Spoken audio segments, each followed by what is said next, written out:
ក្រោយពីមានមន្ទិលសង្ស័យមួយចំនួនដាក់ការសង្ស័យទៅលើជនជាប់ចោទគឺអ្នកនាងសាមីជូ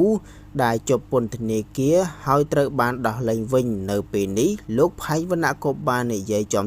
ទៅអ្នករិះគន់មួយចំនួនបែបនេះថាដើម្បីដោះស្រាយមន្ទិលសង្ស័យថាអ្នកនាងសាមីជូចូលតាមទ្វារក្រោយចេញតាមទ្វារមុខខ្ញុំសូមឧបត្ថម្ភប្រាក់ប្រចាំខែប្រចាំឆ្នាំដល់បងប្អូនណាដែលស្ម័គ្រចិត្តទៅដេកយាមសាមីជូនៅក្នុងពន្ធនាគារ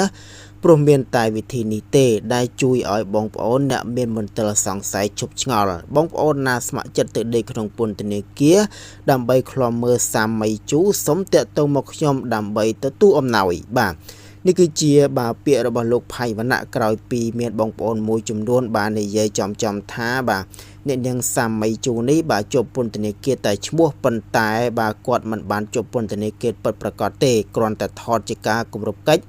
ហើយក៏បានដោះលែងទៅវិញដើម្បីជា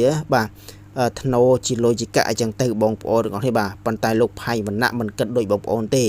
លោកផៃវណ្ណៈបាននិយាយថាគាត់ពិតជាជាប់ពន្ធនាគារពិតប្រាកដមែនមិនបានចេញតាម